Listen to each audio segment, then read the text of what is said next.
मेरी तरफ से नमस्कार सभी को। आज हम जो टॉपिक पढ़ने जा रहे हैं उसका नाम है electric field intensity due to a line of charge या यूनिफॉर्मली चार्ज्ड वायर और थिन रोड। ठीक है, हमें एक रोड लेनी पड़ेगी यूनिफॉर्मली चार्ज्ड वायर। ठीक है, उस पर हम देखेंगे इलेक्ट्रिक फील्ड इंटेंसिटी कितनी रहेगी।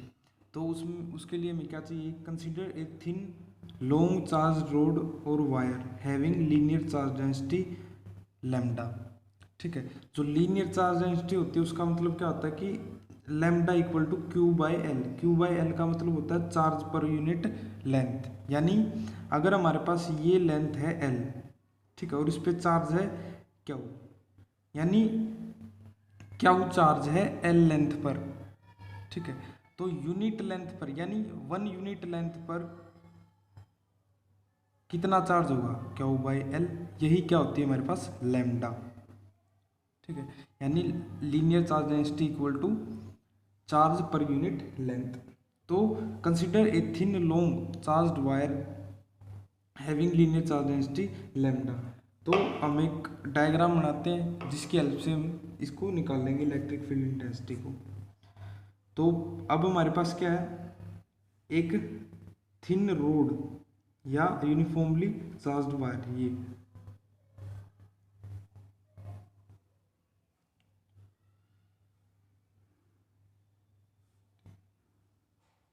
ठीक है, ये इसका एक एरिया ऑफ क्रॉस सेक्शन है फर्स्ट, और ये second area of cross section. ठीक है, और हम यहाँ पे क्या करते हैं, एक लाइन ड्रॉ कर देते हैं इसके बीच से। ठीक है, और इस एंड से यहाँ तक का डिस्टेंस यानी इसकी रेडियस है आर। ठीक है, और जो इलेक्ट्रिक फील्ड की डायरेक्शन है वो इस तरफ है, ये ऊपर की तरफ।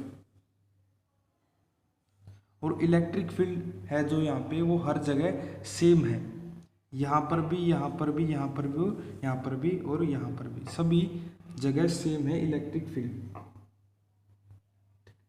अब जो हमारे पास फॉर्मूला होता है फ्लक्स का, ठीक है, जो फॉर्मूला होता है फ्लक्स का, D phi E equal to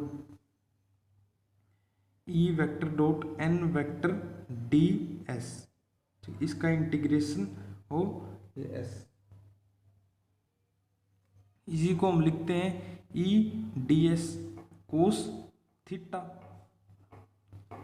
S, total integration of whole surface. तो एक एक करके देखेंगे कि भाई कहाँ कहाँ पर इलेक्ट्रिक फील्ड इंटेंस या फ्लक्स कितना है। तो जब हमारे पास ये सरफेस आता है, ये first surface for first surface,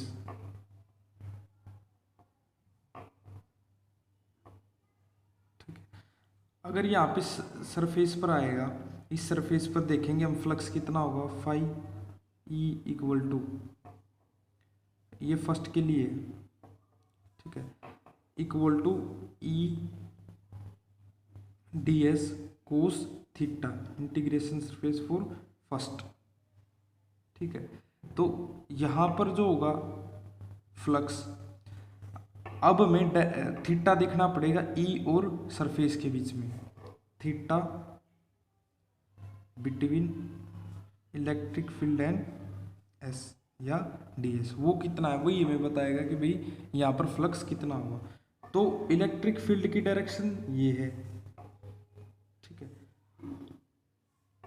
और जो सरफेस होता है हमेशा, जो मान लो ये कोई सरफेस है तो इसके परपेंडिकुलर ही क्या होता है, यूनिट वेक्टर या एरिया वेक्टर। अब ये इस तरीके से है, ठीक है, इसकी ये इस तरीके से है, और इसका जो एन वेक्टर की डायरेक्शन होगी वो इस तरफ होगी, यानी यूनिट वेक्टर इस तरफ और इलेक्ट्रिक फील्ड ऊपर की तरफ।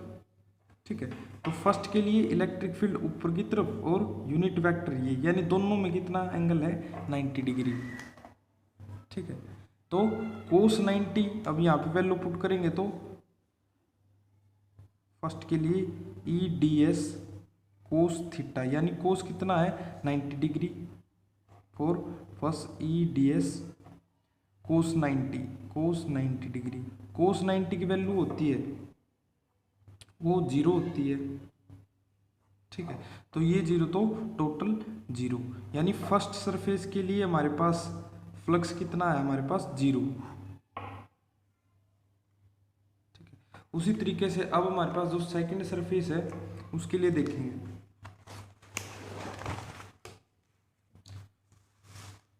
अब सेकंड सरफेस है वहाँ भी सेम रहेगा, जो ये वाली चीज़ है ये क्या इलेक्ट्रिक फील्ड, और ये क्या है यूनिट वेक्टर, दोनों के बीच में कितना एंगल है 90 डिग्री।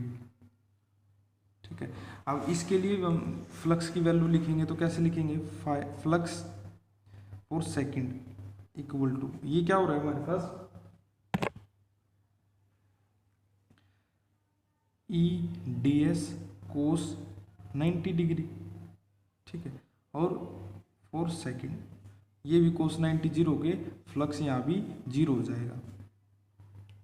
ठीक है, तो फ्लक्स फॉर सेकंड भी हमारे पास जीरो हो गया। अब हमारे पास जो सरफेस बच गया वो कौन सा बच गया, ये जो कोएक्सियल सरफेस है ये भी इस पे भी फ्लक्स जीरो है, इस पे भी फ्लक्स जीरो है, लेकिन जो ये बचा हुआ पार्ट है कर्व्ड सरफेस एरिया, जिसको हम बोलते हैं सिलेंडर का कर्व्ड सरफेस एरिया, ये वाला। ठीक है, सिर्फ ये वाला, इन एंड्स को छोड़कर।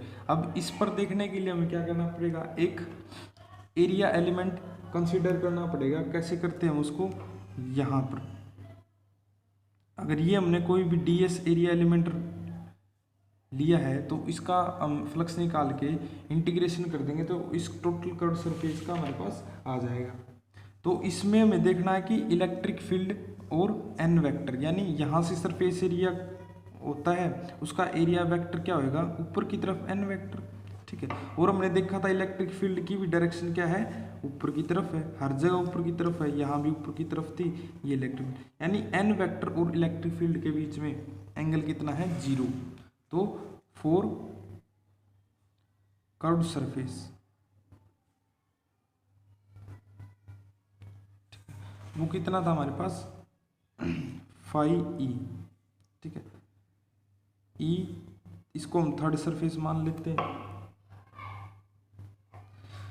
ई third E dot D S cos theta. ठीक है, कोस थीटा की वैल्यू क्या है, जीरो, तो कोस जीरो यहाँ पे क्या हो जाएगा, वन। तो integration for third E dot D S cos zero degree, cos zero होता है हमारे पास वन, तो यहाँ पे वैल्यू आ जाएगी हमारे पास थर्ड के लिए E D S cos zero one, और यहाँ पे क्या हमारे पास फाइव, स्मॉल है तो डी फाइव ई। अब जो कर्ड सरफेस एरिया होता है, अब यहाँ से हम इसको सोल्व करेंगे तो electric field bar integration D S D five E. ठीक है, तो डी एस का इंटीग्रेशन हो जाएगा हमारे पास एस। ठीक है, एस वो क्या होता है हमारे पास, अब सरफेस एरिया हमने कौन सा लिया है, कर्व्ड लिया है, क्योंकि इन दोनों पे तो हम देख चुके फ्लक्स क्या होता है, जीरो। अब इस पे कर्व्ड सरफेस एरिया क्या है, ओ पाई आर एल, यानी एक तो हम लेते हैं जो कर्व्ड सरफेस एरिया होता है उसका फॉर्मूला क्या होता है, टू पाई आर एल। अब वहीं पे हमें क्या निकालना है, इलेक्ट्रिक फील्ड इंटेंसिटी, तो E into two pi R L. ठीक है, ई into two pi R L.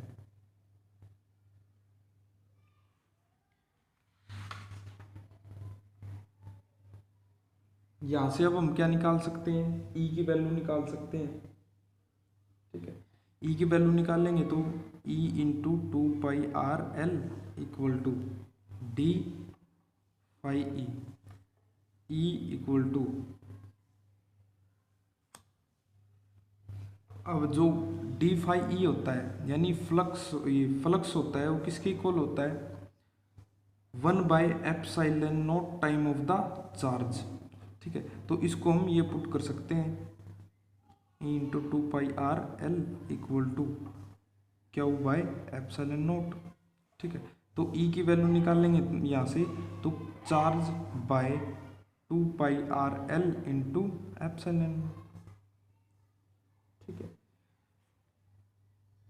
अब देखो यहाँ से जो ये है क्यू बाय एल, ये हमने क्या पढ़ा था, लीनियर चार्ज डेंसिटी, यानी यूनिट लेंथ पे कितना हमारे पास चार्ज है ये, ठीक है। और इसका फॉर्मूला क्या था हमारे पास, Q/L, यानी Q/L को हम क्या पुट कर सकते हैं, लैम्डा, Q/L को हम लैम्डा पुट कर सकते हैं, ठीक है। तो ये Q/L है, इसकी जगह लैम्डा पुट कर देंगे, लैम्डा बाय 2πr, L तो Q/L तो लैम्डा हो चुका है, तो एप्सिलॉन नॉट, ठीक है। तो ये क्या होता है हमारे पास, electric field intensity on a uniformly charged wire. Thank you.